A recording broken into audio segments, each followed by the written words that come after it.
speech contest. Our next speaker will be Derrek Long with his speech, Next 30 Years. Next 30 years, Derrek Long. Yay.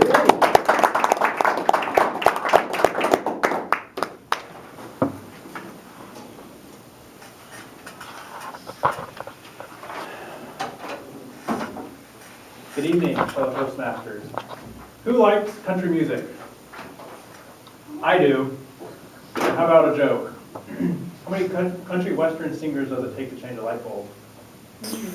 Well, just one to change a light bulb, and then one to sing about it. Well,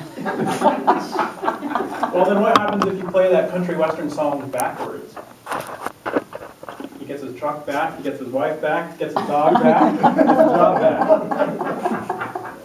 Those are jokes, but they have a lot of meaning to them, because country songs, if you really listen to them, they tell a story. There's a lot of meaning. There's relationships. There's singers who have experience in life and want to convey that relationship, that emotion to the audience. Oh, okay. I was thinking I left it on.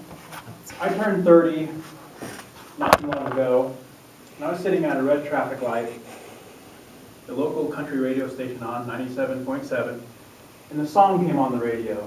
It's Tim McGraw's My Next 30 Years. If you've heard the song, you might know where I'm going with it. But let me tell you. In the next 30 years, Tim McGraw says in this song, it's about a man who's reflecting on his past 30 years and making goals for his next 30 years. It really sunk into me at that red traffic light. The man who said, my next 30 years, I want to eat a few more salads and not stay up so late, talking about his health. Talking about wisdom, saying I want to cry a little less and laugh a little more.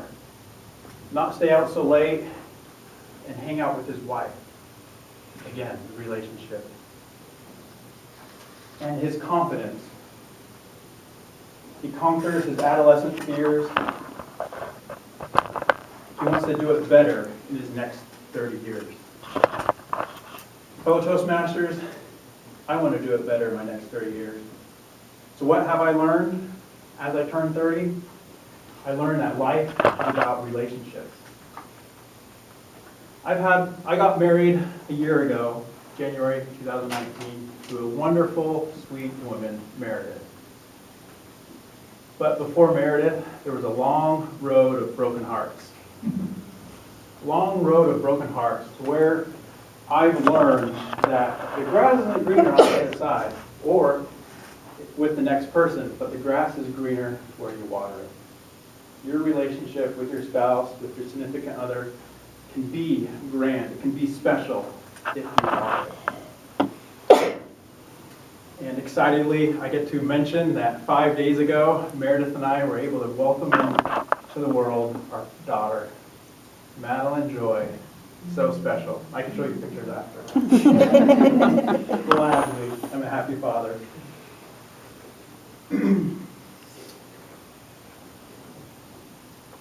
Being human is to be relational.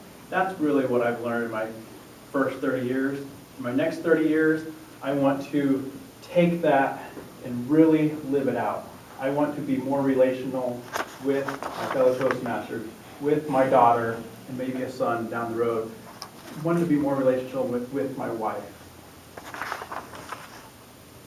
To illustrate further, I want to tell you this story that was really impactful.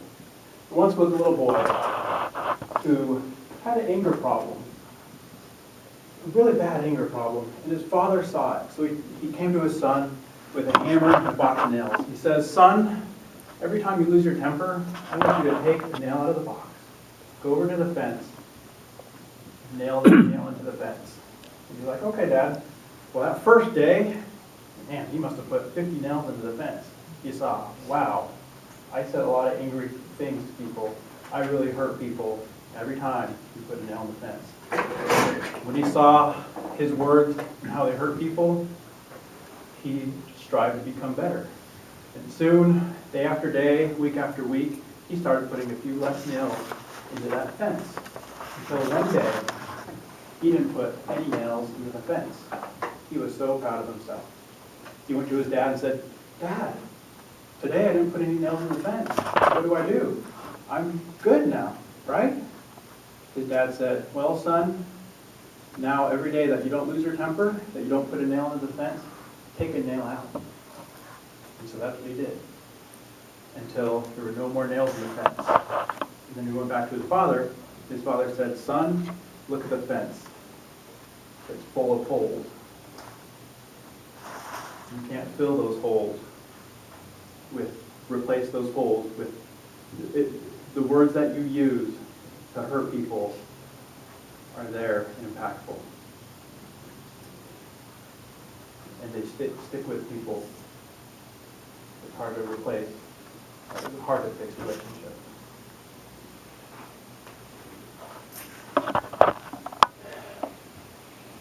My next 30 years, I want to do it better. I don't want to have as many holes in my fence. I don't want to put any more holes in my fence. And the holes that are there, I want to do my best to fill them with love. As the great Toastmaster philosopher once said, if you wait long enough to live your life, let me get this correct. If you wait long enough to start your life, you will have lived it. Maybe you know who that great Toastmaster philosopher is. He's right in this very room, Jack Bevere. That's an interesting way to put it, but maybe that's why that phrase stuck with me. If you wait long enough to start your life, you will have lived it. What are you waiting to start?